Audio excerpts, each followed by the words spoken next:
자, 네 번째 시간입니다. 오늘 네 번째 시간은 이제 창세기를 마무리하는 시간일 텐데요.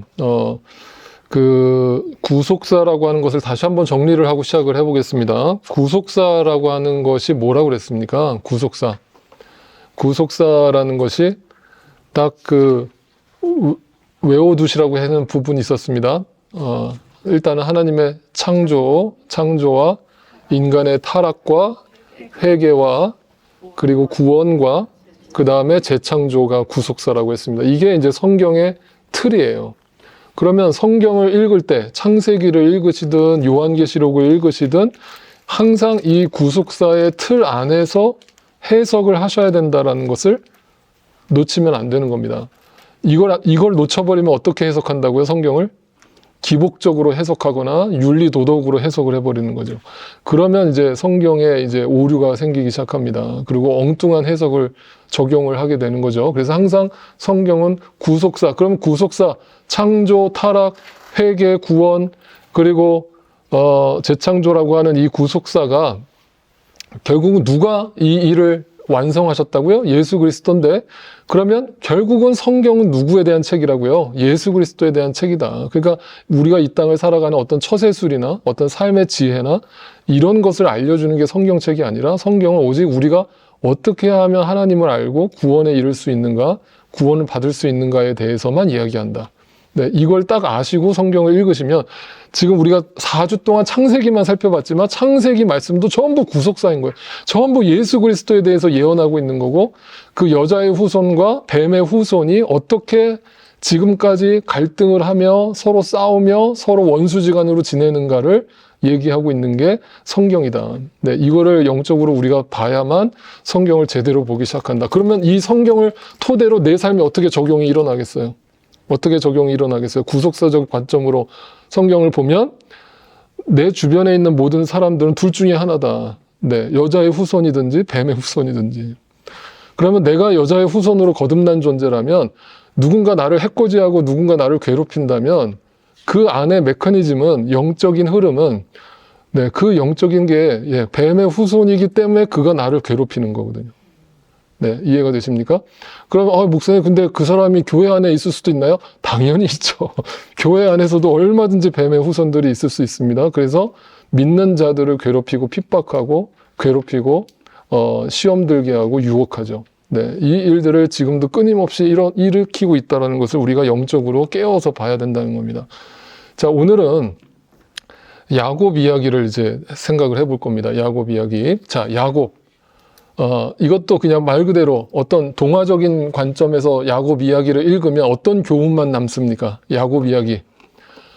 어떤 교훈? 주일학교 아이들한테 뭐로 이 야곱 설교합니까? 우리 주일학교 선생님들 대답해 보세요. 딱 야곱 이야기하면, 예? 싸운 거? 그 천사랑 씨름하는 거. 그죠? 천사랑 씨름해서, 야, 인간은 하나님을 이길 수 있다. 열심히 기도하고 열심히 하나님 앞에 노력하면 우리는 하나님도 이긴다. 이렇게 해석하거나, 또는 거짓말하지 말자. 아빠 속이지 말자. 거짓말하지 말자. 윤리 도덕으로 읽어버리는 거예요. 근데 구속사적 관점에서 읽어보면 야곱 이야기는 전혀 그거와 상관없는 완전 다른 얘기를 하는 겁니다. 완전 다른 얘기. 자, 대표적으로 이 야곱 이야기에서 유명한 사건이 있었죠. 그게 뭐냐면 야곱이 아버지를 속이고 이제 팥죽 한 그릇에 장자권을 빼앗아 가지고 도망칩니다. 자, 도망을 쳤다라는 것은 자기가 뭔가 잘못을 했다는 거예요. 죽을 죄를 졌다는 거죠. 잡히면 죽는 겁니다. 왜? 에서가 이를 갈고 있죠. 이놈 잡히기만 해봐. 내가 가만 안 놔도. 형제고 뭐고 없어. 이렇게 하는데 도망을 쳤습니다. 자, 도망쳤다라는 것은 준비가 되어 있었을까요? 자, 내가 이제부터 거짓말을 할 거고 사기를 칠 거고 이제 다 도망칠 계획을 세워서 이제 어디로 도망칠 거고 이거를 다 계획해서 일어난 게 아니라, 네, 자기도 모르게 우발적으로 그 일이 일어났는데 그게 다 하나님의 계획 가운데 있었고 준비되지 않은 상태로 도망을 쳤기 때문에 그 도망길은 고달픈 인생의 시작이었죠. 그죠? 방황의 시작이었습니다. 그 속에서 야곱이 어떤 행동을 합니까? 광야에서, 사막에서 혼자 돌베개를 베고 누워서 잠을 청하게 되는 야곱의 모습. 근데 그 야곱이라는 이름의 뜻이 뭡니까? 야곱이라는 이름의 뜻이 뭐예요?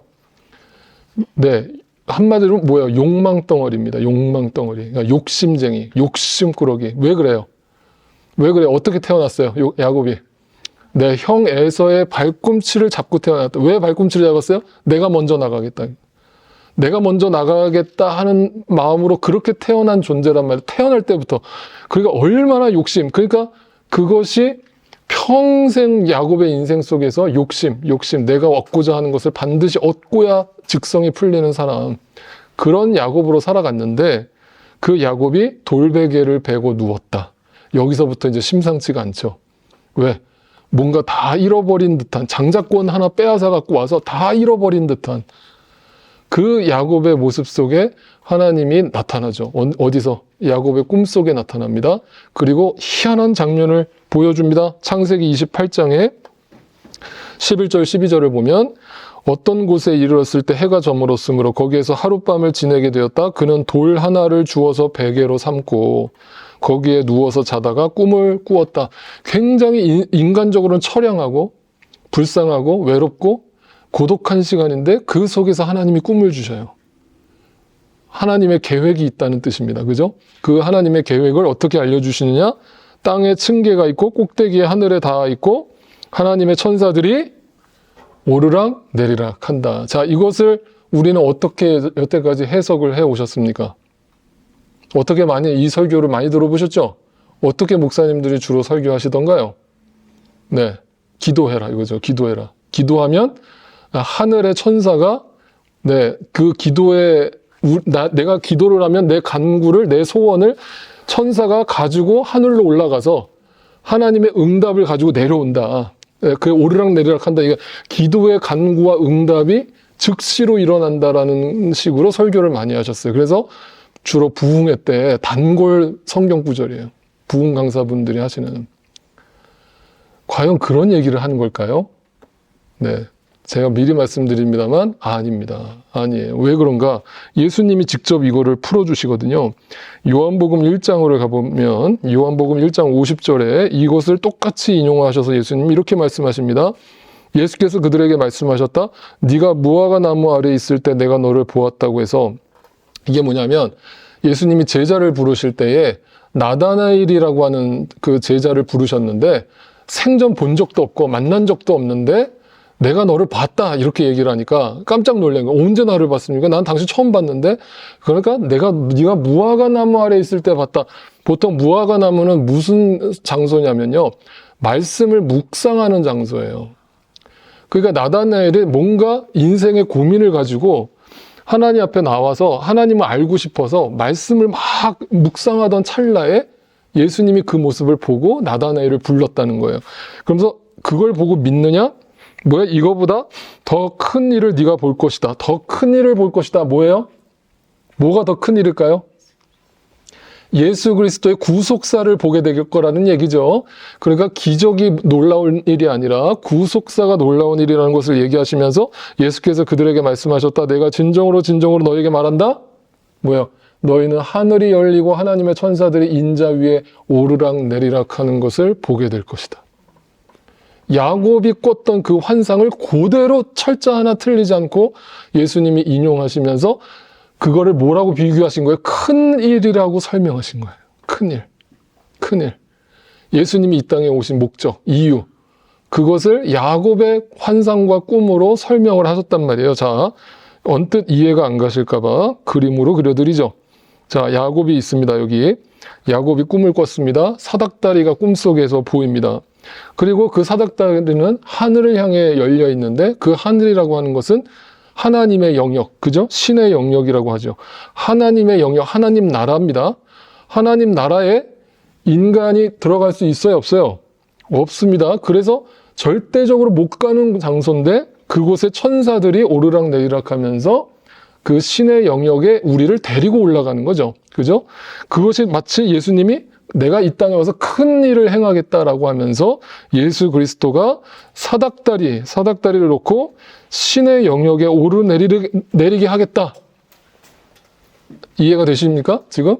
이렇게 말씀을 하신 거예요. 두 가지를 똑같이 얘기하신 겁니다. 그러니까 야곱의 그 환상은 왜 하나님이 야곱에게 그 환상을 주셨느냐? 바로 예수 그리스도가 이 땅에서 행할 일, 그 구속사를 야곱에게 미리 보여주신 거예요. 네.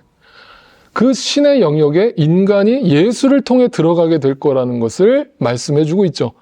자, 그러면 잘 보세요. 야곱이 누구의 조상이 됩니까?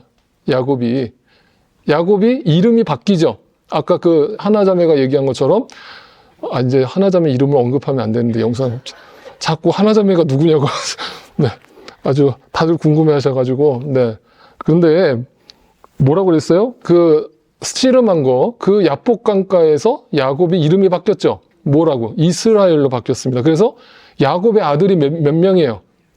12명의 아들. 그 12명의 아들이 12지파가 되죠. 12지파가 됩니다. 그래서 12지파가 야곱이에요. 그 야곱과 이스라엘이 신의 영역에 들어가게 될 것이라는 것을 보여주는 거죠. 근데 예수님은 이 땅에 오셔서 또 몇 명의 제자를 삼으셨어요? 12제자를 삼으셔서. 이게 우연이에요? 아니에요? 우연 아니에요. 미리 보여주신 거라고요. 야곱한테. 이런 일들을 하나님이 계획하시고 구속사를 계획하시고 이걸 예수 그리스도를 통해서 완성하실 것임을 이미 창세기에서부터 보여주셨단 말이에요. 아시겠죠? 자, 그러면 이게 어떤 의미를 갖는가 잘 생각해 보세요. 이게 어떤 의미를 갖습니까? 이게 이제 하늘의 집, 신의 영역이라는 것을 천국, 하늘의 집이라고 다시 써본다면 12지파와, 그죠? 구약이죠? 구약의 12지파와 신약의 12제자가 곱해지면 어떻게 될까요? 계산해 보세요. 네? 100? 곱하면 144가 됩니다. 그러면 거기다가 또 1000이라고 하는 숫자를 곱해보죠. 1000이라고 하는 숫자는 무슨 숫자냐면 당시 구약 성경 시대나 신약 성경 시대에서 1000이라고 하는 숫자가 완전수입니다. 완전수. 완전수는 왜 완전수입니까? 당시 시대 속에서는 1000 이상의 숫자는 없다고 생각했어요. 그래서 그걸 갖다가 천년 왕국이라고 부른 이유도 완벽한 왕국, 완벽한 세상이라고 요한계시록에서 상징적으로 그 숫자를 쓴 겁니다. 그러니까 1000이라고 하는 숫자가 완전수예요. 그러니까 12지파와 12제자와 완전수를 곱해봤더니 어떤 숫자가 나와요? 14만 4천이 나오죠. 어디서 많이 들어보셨어요? 어디서 나와요? 요한계시록에 구원받는 하나님의 무리들, 완전한 구원을 받은 성도들의 숫자가 14만 4천이라고 얘기합니다. 이걸 갖다가 신천지라고 하는 이단 사이비는 실제로 14만 4천 명의 성도가 모이면 주님이 오신다라고 이만희가 주장을 했습니다. 그래서 전도를 막 독려하는 거예요. 우리 14만 4천을 모으면 우리 다 하늘나라 간다. 주님 오신다. 근데 지금 신천지가 몇 명일까요? 전 세계에서. 지금 대략적으로 30만 명이 넘었습니다. 한국에서만. 한 30만 명이 넘어요. 그럼 왜 주님 안 오세요? 그럼 어떻게 바뀌었을까요, 지금? 이만희가 말을 살짝 바꿉니다. 이제 14만 4천이 넘어가니까. 우리 교회 안에 숫자로는 30만 명이 있지만, 실제로 구원받을 사람은 14만 4천이 안 됐다. 참 머리도 잘 돌아가죠. 머리 잘 돌아가죠. 이런 식으로 이 숫자를 실제적 숫자라고 가르치는 이단 사이비들이 있는데, 절대 현혹되지 마시기를 바라요. 이건 뭐예요? 상징적 숫자예요. 구원에 대한 상징적 숫자입니다. 능히 셀 수 없는 큰 무리들, 어린 양의 피로 씻긴 자들을 의미하는 거예요. 그러니까 야곱의 이야기는 결국 예수 그리스도의 모형으로서 이 땅에 존재했던 것이고, 그 야곱이 아까 얘기한 그 얘기도 마저하죠. 야복강에서 어떻게 된 거예요? 하나님의 천사와, 근데 하나님의 천사라고 하지만 하나님 자신이죠. 그죠? 하나님 자신과 인간이 싸웠습니다. 근데 그 인간이라는 존재는 야곱, 욕망이라는 이름을 갖고 있는 존재, 그 존재가 거룩하시고 전능하신 하나님과 싸움을 합니다. 그러면 이게 누가 싸움을 걸어온 걸까요? 누가? 누가 야곱을 거기로 불러내신 거예요? 하나님이 불러내신 거예요. 너 이 야복강을 건너기 전에 너 여기서 죽어야 돼. 너 여기서 안 죽으면 넌 절대 이스라엘이 될 수 없어. 너는 구원받은 14만 4천이 될 수 없어. 너 여기서 완전히 죽고 이 강 건너가. 라는 의미에서 그의 환도뼈를 부러뜨립니다. 그래서 야곱이 하나님을 이겼다라고 얘기했지만 하나님이 그 이긴 게 아니라 져주신 거고, 엄연한 의미에서 야곱이 하나님 앞에 꺾인 거죠. 자, 어떻게 그게 열매로 나타났습니까? 요 야복강 전까지는 야곱이 어떻게 행동을 했어요? 형 에서를 지금 만나러 가는 길이잖아요. 지금 10여 년 만에 형 에서를 만나러 가는데 형이 두려워요, 안 두려워요? 두려워요. 형이 막 이를 갈고 있는 게 보인단 말이에요. 그러니까 앞에 자기 수많은 종들과 자기 부인들과 첩들과 자식들을 앞에 다 보내고 자기 맨 꽁지에 남아가지고 두려워서 야복강을 못 건너고 있는 거예요. 뭐야? 인간적인 두려움, 인간적 생각. 그런데 야복강에서 야곱이 죽게 되고 이스라엘로 이름이 바뀌자 어떻게 행동합니까? 갑자기 그 무리의 제일 앞으로 나갑니다. 그 비겁한 야곱이 제일 앞으로 나가서 형 에서를 죽으면 죽으리라 하고 형 에서를 맞이하는데 갑자기 야곱을 보자마자 달려오더니 칼을 뽑아드는 게 아니라 허그를 해주는 거죠. 전혀 예상하지 않았던 용서의 장면이 펼쳐집니다. 그게 뭐예요? 예수 그리스도의 용서와 사랑의 화해의 장면이 펼쳐지는 거죠. 그러니까 야곱의 이야기는 계속 마찬가지로 창세기 다 계속 이 구속사의 얘기예요. 창조, 타락, 회개, 구원, 재창조. 이 얘기를 계속 이 틀 안에서 계속 반복하는 거예요. 그러니까 야곱의 인생을 이렇게 하나님이 들어서 쓰셨다라는 것을 말해주고 있습니다. 그러니까 이제 크리스찬들이 결국 우리가 마지막으로 이루어야 될 열매 또한 뭐겠어요, 그러면? 우리가 이 땅에 살면서 어떻게 우리의 삶에 적용해야 되겠어요? 우리가 어떻게 크리스찬으로서 살아야 되는 거예요? 결국은 십자가 사랑으로 우리가 종지부를 찍어야 되는 거죠, 우리도. 그게 구원받은 자의 삶이고 용서의 삶을 살아야 되는 거겠죠. 자, 그 다음에 이제 중요한 얘기는 이 이야기를 그대로 연결해서 요셉 이야기로 창세기가 넘어갑니다. 자, 창세기는 50장이라는 아주 굉장히 긴 장으로 쓰여져 있지만 그 중에 가장 많은 내용을 할애하고 있는 내용이 누구의 이야기일까요? 요셉 이야기입니다. 그렇다면 그거는 중요하다는 뜻일까요? 안 중요하다는 뜻일까요? 너무너무 중요하다는 얘기예요. 그럼 역시 왜 중요할까요? 이 얘기도 구속사의 이야기를 하고 있다라는 것을 성경이 말해주는 거예요.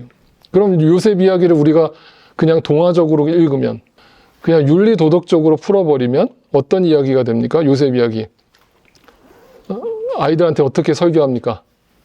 주일학교 또 얘기해보세요. 어떻게 설교합니까? 요셉 이야기, 얘들아 요셉처럼 꿈을 꿔야 된다. 사람은 꿈이 커야 된다. 꿈이 클수록 그 꿈은 이루어질 가능성이 높다. 하나님은 그 꿈을 반드시 이루어 주신다. 예? 맞아요, 안 맞아요? 그렇게 거의 99% 그렇게 설교를 하셨을 거예요. 그러면 이제 그게 바로 뭐예요? 기복적인 설교가 되는 거죠. 그러면 굳이 성경을 읽을 이유가 있어요, 없어요? 없어요. 그냥 boys be ambitious. 소년이여 야망을 가져라. 그거잖아요.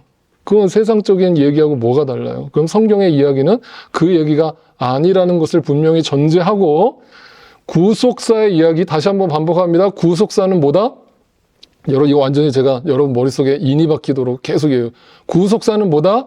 창조, 타락, 회개, 구원, 재창조. 이 틀이 계속 반복되는 것이다. 그렇다면 요셉 이야기는 어떻게 시작되는가? 재밌는 게요.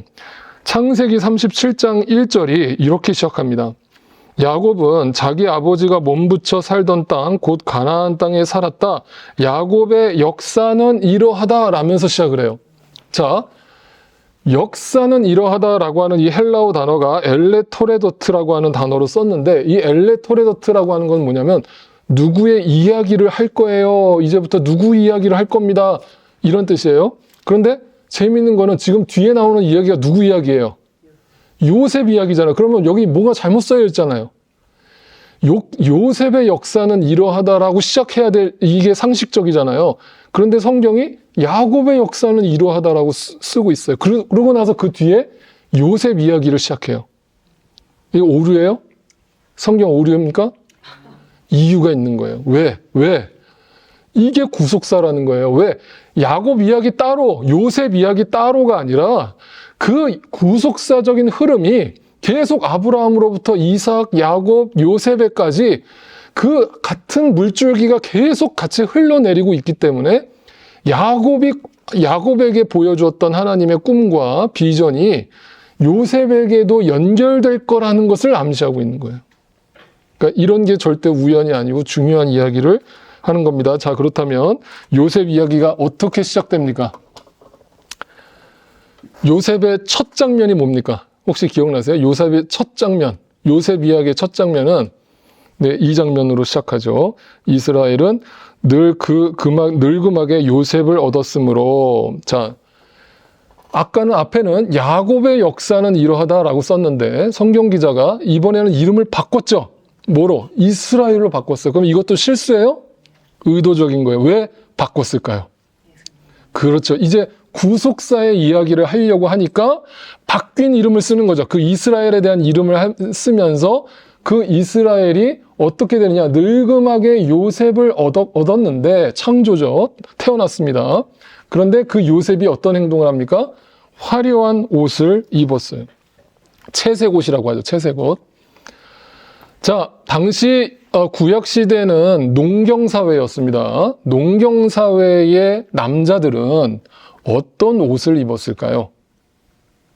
자, 생각해 보세요. 농사를 짓는 사람들입니다. 그러면 긴 소매가 편할까요? 그 더운 사막 기후에? 네, 다 민소매를 입는 거예요. 남자들은 다 민소매는 아예 위에 입지를 않고 일을 하는 겁니다. 그런데 요셉은 뭘 입었어요? 채색 옷을 입었다는 거죠.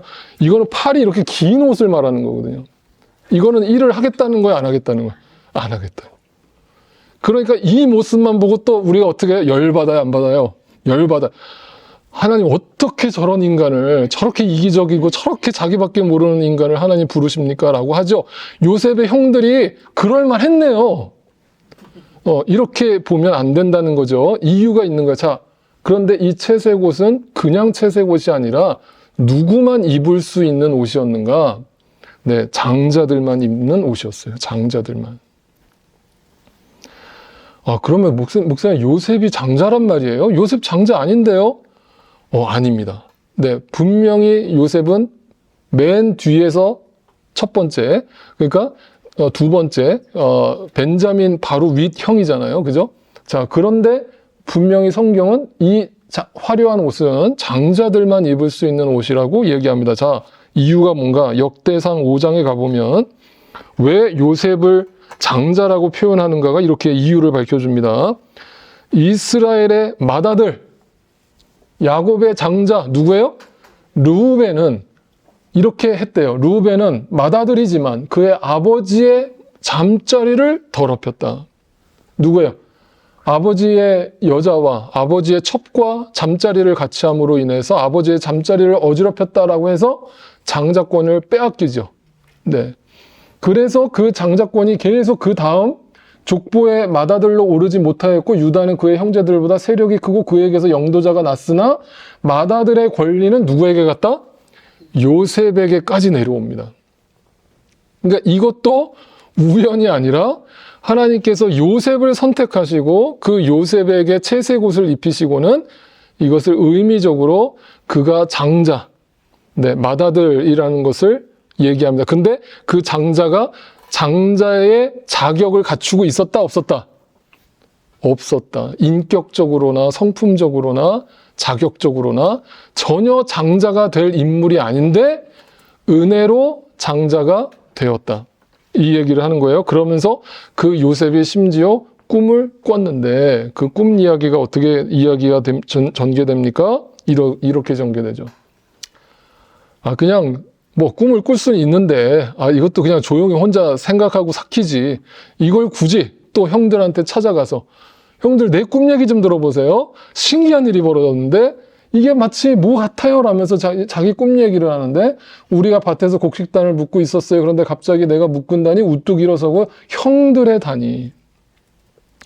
얘가 도대체 생각이 있는 애입니까? 없는 애입니까? 어떻게 이거 형들이 어떻게 반응할 걸 뻔히 알면서 어떻게 이렇게 말을 하는 요셉이 있어요. 근데 이거를 그냥 동화적으로 읽으면 요셉이 못된 인간이 돼버리지만 이거를 구속사적인 관점에서 보면 요셉은 장자의 권한이 없었고 장자가 될 인물이 아닌데 은혜로 장자가 되었고 그 은혜로 선 요셉에게 나머지 형들이 절을 하는 이 모습을 꿈으로써 보여주었다. 이것은 이 꿈이 결국 이스라엘을 대표하는 이야기고 예수 그리스도를 얘기하는 것이고 오늘 믿는 자들을 얘기하는 것인데 결국 뭐냐? 자격 없는 자가 먼저 구원을 받아 은혜의 통로로 구원의 도구로 쓰임받더라. 누구처럼? 이스라엘처럼. 이스라엘을 왜 하나님이 선택하셨다고 그랬어요? 다른 민족들보다 똑똑해서? 의로워서? 깨끗해서? 착해서? 가장 별 볼 일 없고 가장 약하고 가장 욕심 많고 그 이스라엘을 하나님이 선택하셔서 약자가 자기를 자랑하지 못하게 하시려고 하나님께서 약한 자에게 강함이 되시는 하나님께서 이스라엘을 선택하셨다. 요셉도 그런 이유로 하나님이 선택하셔서 나머지 형들을 절하게 하셨다. 이 메시지를 보여주고 있습니다. 그러면서 이 이야기가 그냥 어떤 꿈으로 만약에 해석을 한다면 요셉이 이 꿈을 잘 꿔가지고 실제로 이 꿈이 이루어졌구나. 그래서 이집트의 총리가 되었구나. 그 이야기가 아니라 이 꿈은 요셉이 먼저 꾼 꿈이 아닙니다. 누가 꿨을까요, 먼저? 이 똑같은 꿈을. 야곱이 꿨죠. 야곱이 꿨습니다. 창세기 27장에 가보면 야곱이 꿈 이야기를 이렇게 합니다. 여러 민족이 너를 섬기고 백성들이 너에게 무릎을 꿇을 것이며 너는 너의 친척들을 다스리고 너의 어머니의 자손들이 복수를 썼습니다. 자손들이 많은 너의 자손들이 너에게 무릎을 꿇을 것이다. 라고 야곱에게 이미 축복을 해줬고 비전을 보여줬어요. 근데 그 비전이 야곱의 역사는 이러하다라면서 요셉 이야기로 연결되었다라고 이야기합니다. 그러면서 이 이야기가 어떻게 결론이 나는가 잘 보세요. 창세기입니다. 지금 창세기예요. 창세기 49장에 가보면 그 야곱의 축복과 요셉의 꿈이 어떻게 실제화될 것인가를 이렇게 예언합니다. 49장 10절이에요. 임금의 지휘봉이 유다를 떠나지 않고 통치자의 지휘봉이 자손 만대까지 이를 것이다. 권능으로 그 자리에 앉을 분이. 자, 제가 지금 읽어드리는 성경은 새번역 성경인데 여러분이 혹시 개역 성경을 가지고 계시면 여기에 뭐로 번역이 되어 있냐면 개역 성경에는 실로라고 번역이 되어 있어요. 실로의 그 실로를 다스리는 분이 오시면 이렇게 번역이 되어 있거든요. 그러면 이 실로라는 곳이 어디일까요? 지명입니다. 지도를 보여드리면 이스라엘에 지금 에브라임과 갓 사이에 있는 실로라고 하는 도시가 있는데 이 실로라고 하는 곳은 뭐 하는 곳이냐면 여기에 하나님의 성막, 하나님의 언약궤가 잠시 머물렀던 장소입니다. 그곳이 실로예요. 그러니까 하나님의 집, 하나님의 임재를 나타내는 장소였어요. 그 실로가 새번역에서는 그걸 갖다가 정확하게 이제 의역을 한 거예요. 권능으로 그 자리에 앉을 분이라고 했어요. 그러면 그 실로는 단지 지명을 말하는 게 아니라 누군가를 의인화했다라는 것을 알게 되는데 그러면 그 실로가 누구를 얘기하는 거예요? 그 실로가 메시아를 이야기하고 있다라고 해석이 돼서 새번역은 그걸 갖다가 권능으로 그 자리에 앉을 분이라고 다 의역한 겁니다. 의역한 거예요. 이게 지금 어디라고요? 창세기라고요.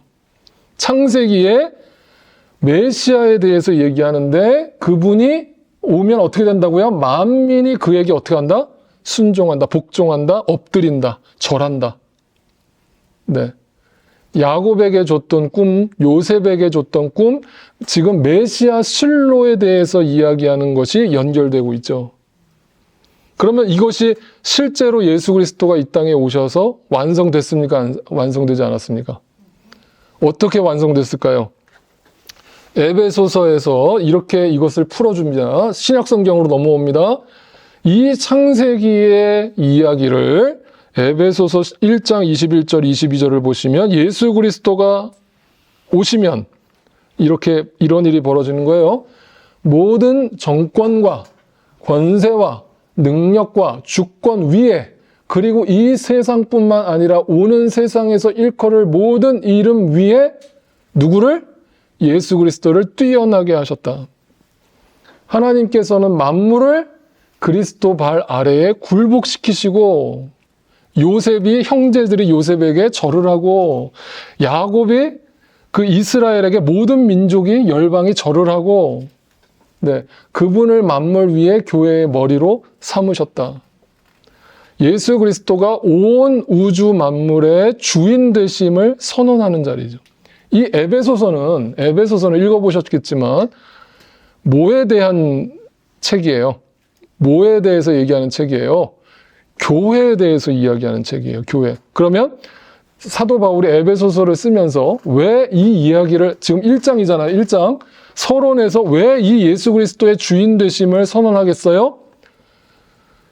누가 교회의 주인이다? 예수 그리스도가 모든 권세, 모든 만물이 그 예수 그리스도의 발 앞에 복종하고 순종하고 엎드리는 것이 교회의 모습이라는 거예요. 네, 그게 교회의 영광이라는 거예요. 그게 교회의 권위라는 거예요. 이게 구원의 그림을 선언하고 있죠. 그게 교회 공동체라고 선언하고 있는 겁니다. 교회 본질이라고 설명하고 있는 거예요. 자, 그러니까 이게 결국 다 정리를 해볼게요. 요셉이 그냥 꿈 한 번 잘 꿔가지고 그 꿈을 마음속에 계속 품고 있었다가 어려운 상황들을 잘 견뎠더니 결국 고생 끝에 낙이 오더라, 고진감래더라, 이 얘기를 하려는 게 아니라는 얘기죠. 이게 하나님이 야곱에게 주셨던 그 꿈과 사실 그 이전으로 가면 아브라함에게서부터 주었던 그 약속이 계속 구속사로 흘러내려와서 요셉에게 그것이 보여졌고, 그 요셉의 이야기가 메시아라고 하는 실로라는 이름으로 보여졌고, 그것이 예수 그리스도로 이 땅에 실제화되면서 그것이 교회다, 그것이 하나님 나라다, 그것이 예수 그리스도의 주인 되심이라는 것을 선언하는 모습인 거죠. 자, 그러니까 요셉이 그 꿈을 계속 어떻게 해석을 했을까? 아, 나는 언젠가 애굽의 총리가 될 거야. 이 세상에서 성공할 거야. 라는 꿈으로 받아들였을까요, 요셉이? 네? 아닙니다. 왜 그러냐? 요셉은 그 어릴 때 꾸었던 그 꿈을 기억하고 살았을까요? 네.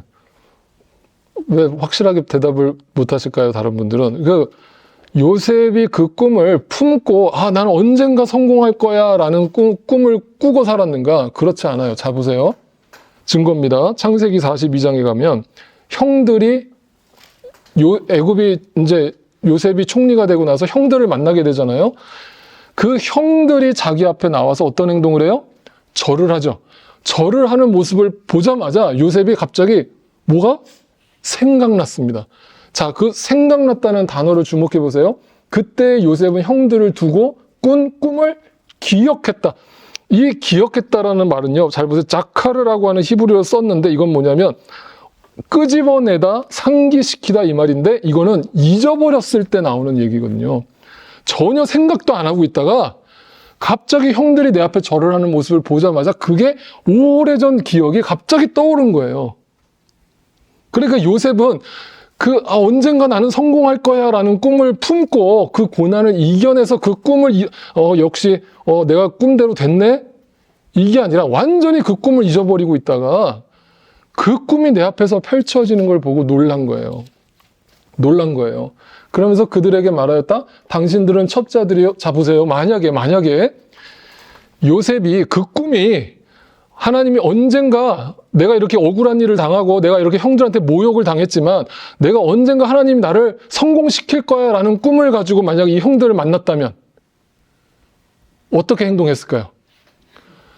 어떻게 행동했을까요? 봐봐. 꿈대로 됐잖아.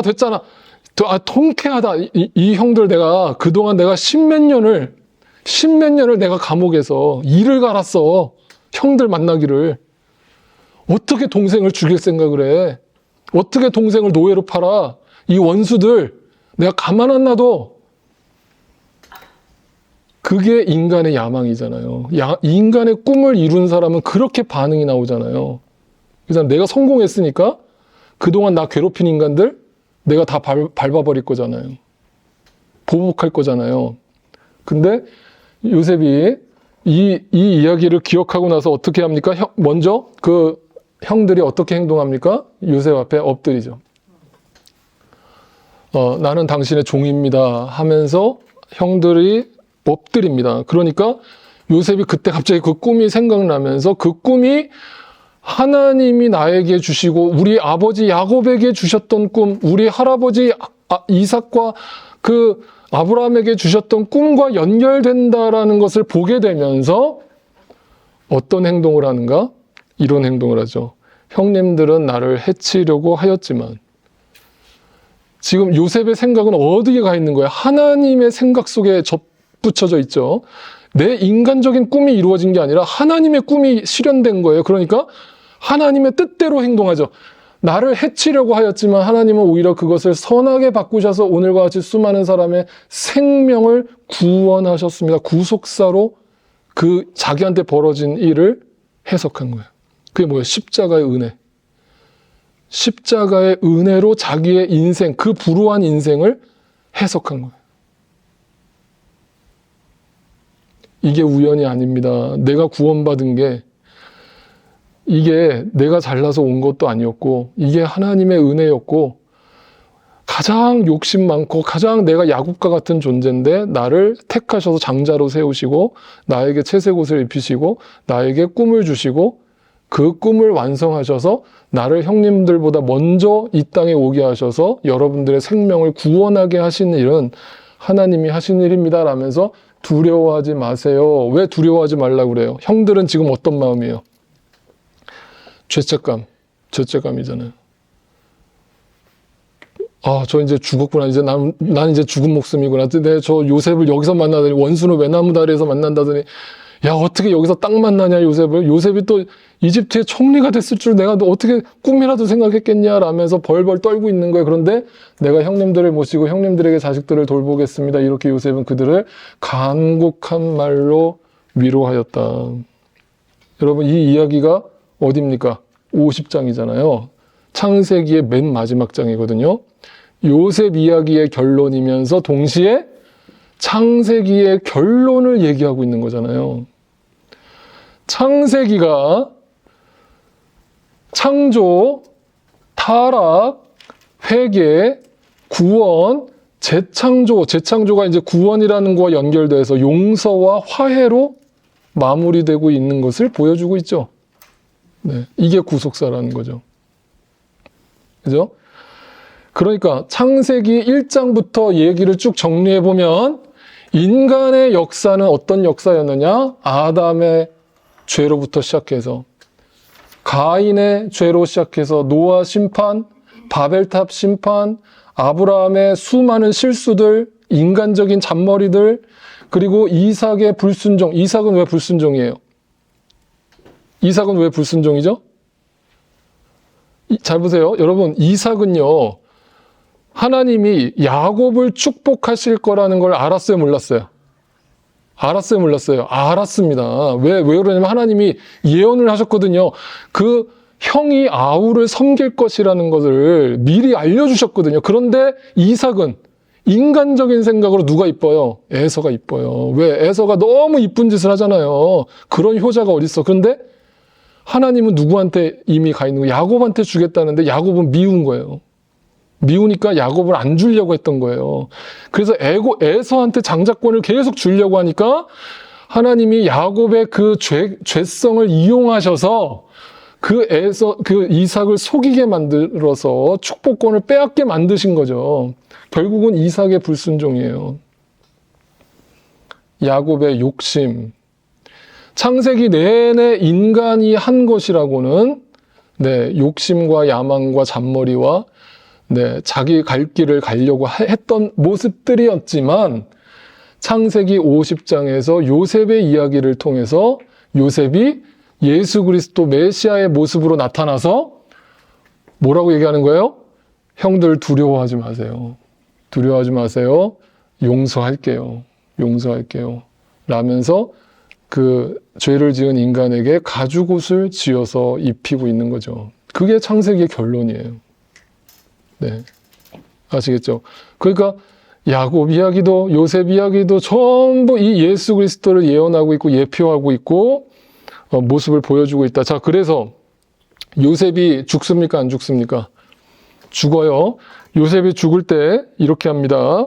몇 살에 죽었느냐? 50장 26절에 보면 요셉이 110살에 세상을 떠납니다. 사람들은 그의 시신에 재료를 넣은 다음에 왜 방부제를 넣었어요? 미라로 만든 거잖아요. 지금 이집트잖아요.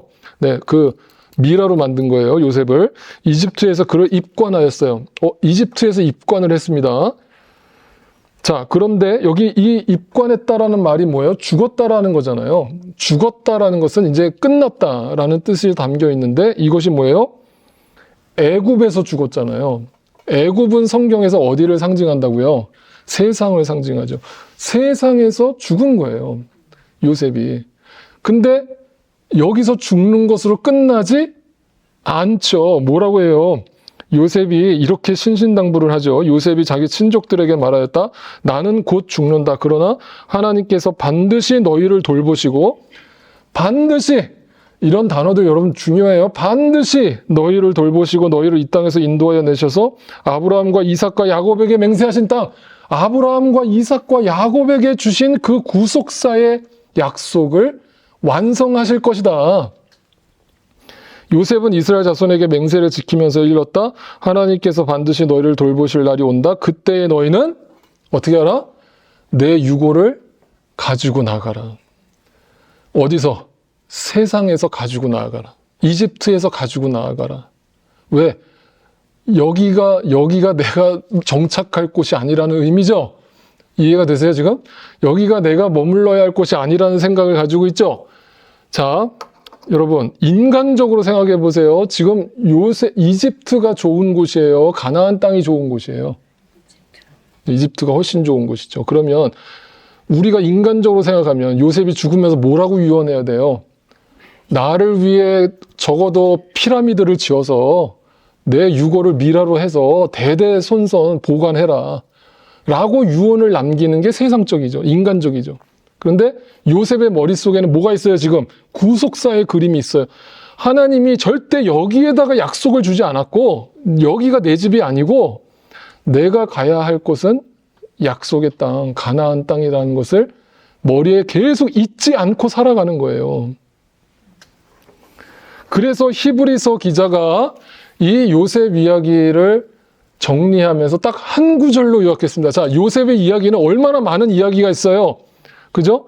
뭐 종으로 팔려가는 이야기, 채색옷 이야기, 뭐 보디발의 아내가 유혹하는 이야기, 뭐 엄청 많은 이야기가 있는데 히브리서 기자는 그거 다 차치하고 다 빼버리고 한 구절로 요셉 이야기를 정리합니다. 뭐라고 정리합니까? 이렇게 정리합니다. 믿음으로 요셉은 죽을 때에 이스라엘 자손들이 이집트에서 나갈 일을 언급하고 자기 뼈를 어떻게 할지를 지시하였다. 이게 요셉의 인생의 정리예요. 딱 요셉 이야기는 요거 한 절로 정리되는 거예요. 그럼 여기에 엄청난 의미가 담겨 있다는 거잖아요. 요셉은 이 땅 눈에 보이는 세상이 전부가 아니라고 살았고, 뭘로? 믿음으로. 믿음으로 구속사의 그림을 보면서 살았고, 하나님의 영역 속에서 살았고, 그래서 죽을 때에 이 땅에 집착하지 않았다.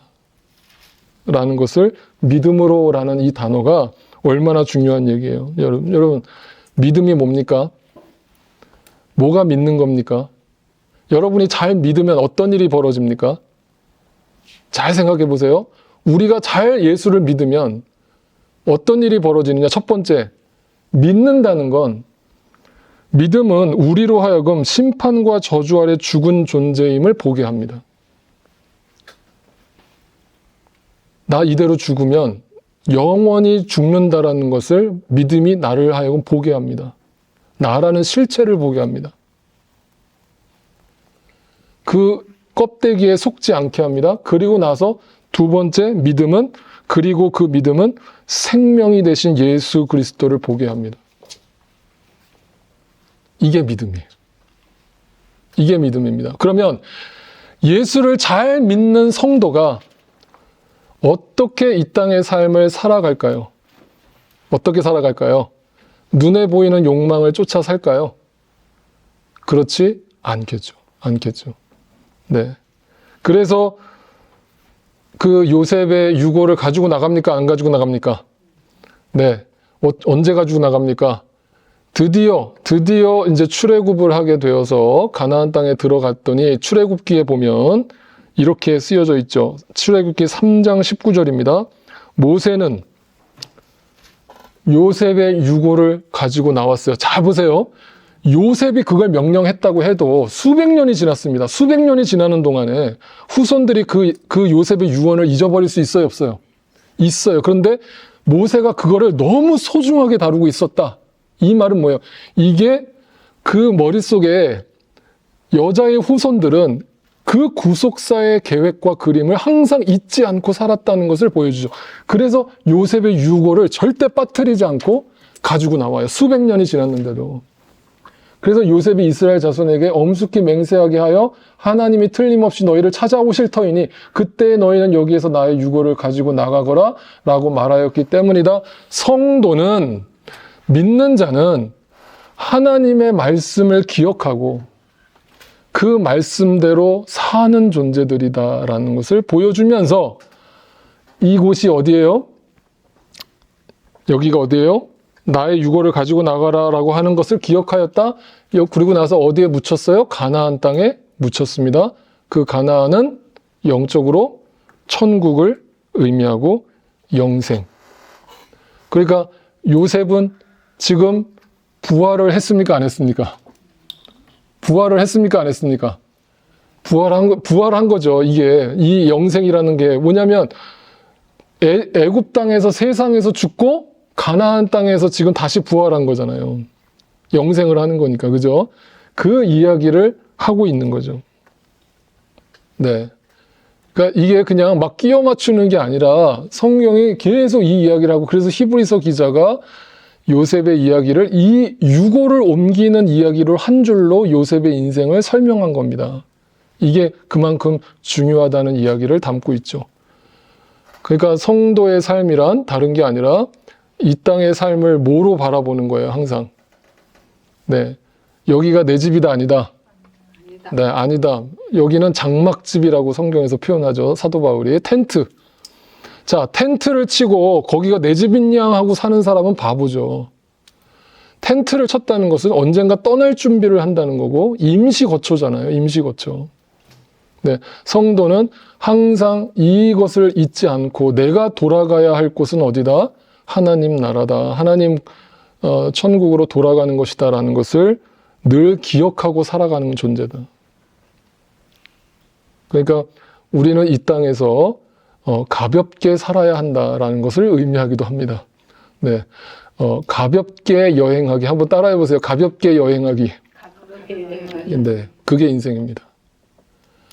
여러분, 여행입니다. 여기가 영원히 살 곳이 아닙니다. 우리는 가볍게 여행합시다. 죽고 사는 문제 없습니다. 이 땅에서. 네, 다 내려놓으세요. 내려놓으시고 어차피 다 지나갈 일이고 다 놓고 갈 일이고 다 사라질 일입니다. 거기에 시간 낭비하지 마시고 여기에 영원히 살 것처럼 여기서 발악하지 마시고 우리가 돌아가야 될 곳을 바라보시면서 그 믿음 안에서 살아가실 수 있기를 바라요.